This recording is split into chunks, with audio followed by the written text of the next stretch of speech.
Jelang bergulirnya Liga 3 musim 2022-2023, Persibo Bojonegoro sudah siap untuk mengikat kontrak 16 dari 24 pemain yang akan membela Laskar Angkling Darmo musim ini. Pemain yang dikontrak terlebih dahulu terdiri dari 11 starter utama dan 5 pemain cadangan. Middle block, geser-geser, kompak. Pengikatan kontrak ini adalah gelombang penetapan kontrak pertama yang akan dilakukan tim manajemen Persibo. Sehingga dari ketentuan jumlah maksimal pemain Liga 3 yakni 25 pemain, tersisa 9 kursi lagi yang masih dapat diisi oleh pemain seleksi maupun pemain hasil belanja tim manajemen. Selain itu, pada latihan pagi ini, pemain jebolan timnas U16 dan penggawa AC Majapahit Wiranto mulai bergabung dengan skuad Persibo. Sedangkan pemain asal Wamena yang tampil pada derby Bojonegoro minggu lalu, Ronald, dilepas oleh tim kepelatihan karena ketidakcocokan karakter. Pelatih Persibo, Masdan Nuriza, mengatakan meskipun technical meeting dan kick-off Liga 3 ditunda sebagai imbas dari tragedi Kanjuruhan, Persibo tetap berencana melakukan uji coba melawan sesama tim Liga 3. Namun saat ini tim manajemen dan kepelatihan masih menunggu konfirmasi kedatangan calon lawan yang diundang. Ketidakpastian uji coba tidak mempengaruhi proses finalisasi kontrak gelombang pertama yang dilaksanakan siang ini. Masdra meyakini penetapan kontrak akan memberikan semangat pada pemain berhubung status mereka sebagai pemain profesional sudah pasti. Ya, alhamdulillah Mas, sehingga 30 sesi kita ada latihan, progresnya luar biasa. Kami yakin percaya bahwa tim ini terus melakukan perubahan-perubahan karena sekali lagi prinsip kami adalah tim ini akan menjadi proyeksi untuk Liga 3. Yang sudah kemajuannya sudah menonjol. Ya, yang pasti kita punya filosofi Persibo Grow. Jadi apa itu grow? Jadi G adalah good communication dan good teamwork. Itu sudah mulai terbangun karena kita nggak bisa memungkiri bahwa waktu juga bisa menjawab bahwa kita selama 38 sesi ini sudah melakukan rangkaian kegiatan bersama, latihan bersama dan lain-lain. Yang kedua adalah respect. Kita menumbuhkan rasa respect antara pemain dengan pelatih, dan begitu juga sebagainya. Kita pengen pemain bisa nge-push atau over your limit. Artinya kita pengen pemain bisa mengeluarkan semua kemampuan di seluruh yang dimilikinya, dan yang terakhir adalah winning. Kita pengen kita main bola target jelas ke depan, selalu seperti filosofi kita ketika menyerang, ketika attacking adalah progresi ke depan. Yang artinya adalah kita nggak berbicara tentang bagaimana kita menguasai bola sebanyak mungkin, tapi bagaimana bola yang kita kuasai efektif hingga langsung terjadi finishing. Jadi kita kepingin Persibo ini grow, tumbuh menjadi sebuah tim yang lebih bagus dan lebih siap di kompetisi Liga 3. So, agenda minggu ini kan Coach, Iya. Sepertinya dibatalkan.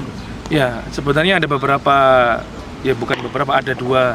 dua skenario untuk try in, try out sebenarnya. Di weekday ini harapannya besok sebenarnya.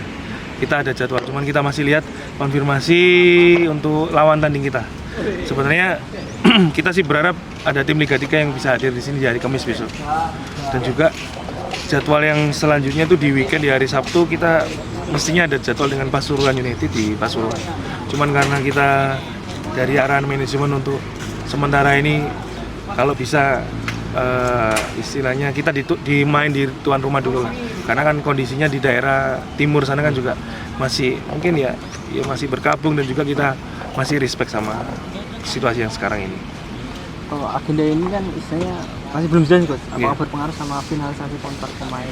Alhamdulillah tadi malam kita ketemu manajer. Insya Allah hari ini akan ada penandatangan kontrak 11+5, ya 16 pemain yang akan kita ikat pertama di gelombang pertama. Ya, semoga ini jadi motivasi buat pemain untuk lebih tampil 100% lagi. Untuk pemain yang lainnya? Ya, yang pasti sebenarnya secara prosedur kita sudah sampaikan dan kita usulkan bahwa kita punya 24 pemain yang saat ini sudah ikut bergabung dengan kita. Harapan tim pelatih adalah tim ini adalah tim yang kita rekomendasikan.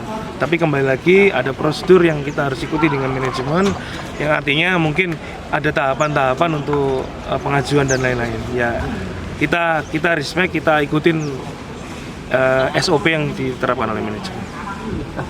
Finalisasi kontrak ini apakah mempengaruhi dengan semangat pemain sama latihan atau belum? Iya, pastinya ini kan pemain ini kan adalah satu profesi Mas ya. Jadi saya pikir ini akan jadi satu motivasi tersendiri bagi pemain karena legalitas atau ikatan kerja antara klub dengan pemain ini kan hal yang mutlak ya. Karena liga juga membutuhkan kepastian hukum juga, dan pemain-pemain pun ketika sudah ada ikatan ini kan semakin lebih tenang karena sekali lagi mereka punya semangat bahwa winning for living. Artinya apa? Ketika mereka bisa menjaga selalu kompetensi atau performa mereka di terbaik, maka mereka bisa tetap bertahan di level ini. Yang artinya apa? Mereka terus akan berjuang melakukan yang terbaik untuk tim. Seperti itu. Pemain Papua bagaimana? Ya, kemarin sempat kita kehadiran tamu atau pemain dari Wamena ya. Cuman memang yang bersangkutan lama di Malang, jadi karakternya agak sedikit kurang. Artinya kita melihat ya secara pribadi saya pingin sih sebenarnya ada satu pemain yang ada dari Papua, karena kalau kita bicara Papua ini kan pasti bicara bagaimana agresivitas, bagaimana kreativitas dari pemain-pemain Papua itu sendiri. Apalagi kalau kita lihat orang Papua pasti skill individunya juga pasti kelihatan ketara daripada yang lain. Cuman kita masih belum temu, tapi itu bukan jadi satu problem utama kami. Yang pasti kita sudah kehadiran satu pemain lagi tambahan atau posisi 11 ya, Wiranto. Semoga ini menjadi satu tambahan energi, tambahan semangat, dan tambahan kekuatan buat Persibo. Misal pemain yang di luar 11 plus 5 yang tidak, ini manajemen belum berkenan untuk mengontrak pemainnya, apakah akan ada pemain lagi tambahan yang akan dipanggil? Kemarin dari diskusi dengan manajemen pun juga mengusulkan ada beberapa istilahnya CV yang masuk lewat manajemen yang sudah kita koordinasikan. Sebenarnya nggak ada masalah kalau memang harus didatangkan dan seleksi, tapi tim pelatih juga akan istilahnya mensortir juga apakah pemain itu juga kita sudah pernah tahu recordnya dan lain-lain. Kalau sudah tahu kan ngapain harus datang, seperti itu. Dan yang ketika kita bicara pemain yang belum masuk gelombang pertama, kembali lagi ini masalah prosedur di manajemen, karena ada bagian dari evaluasi yang mungkin saat ini ekspektasi dari manajemen untuk yang gelombang pertama masih 16, untuk selanjutnya di 8 pemain selanjutnya atau 8 atau 9 pemain ini nanti mengikuti di gelombang selanjutnya. Disinggung mengenai Ronald, Masdar mengakui meskipun secara pribadi dia menginginkan seorang pemain dari tanah Papua karena skill pemain dari daerah tersebut, dia menganggap kehadiran Wiranto sudah cukup untuk menggantikan Ronald. Untuk sisa kuota pemain yang belum terisi, Masdar mengatakan tim manajemen masih melanjutkan perburuan pemain untuk direkomendasikan kepada tim pelatih. Karena itu, tim kepelatihan akan melakukan pengecekan latar belakang untuk memastikan apakah pemain tersebut cocok dengan kebutuhan tim. Sejatinya Persibo akan bertandang ke Pasuruan Sabtu ini untuk melawan Pasuruan United. Namun seiring imbas tragedi Kanjuruhan, tim kepelatihan Persibo masih berdiskusi untuk berusaha memindahkan pertandingan ke kota Ledre sesuai permintaan tim manajemen. Irfan Ramadan, Yuan Edo, Bojonegoro. Persibo! Hai, hai, hai!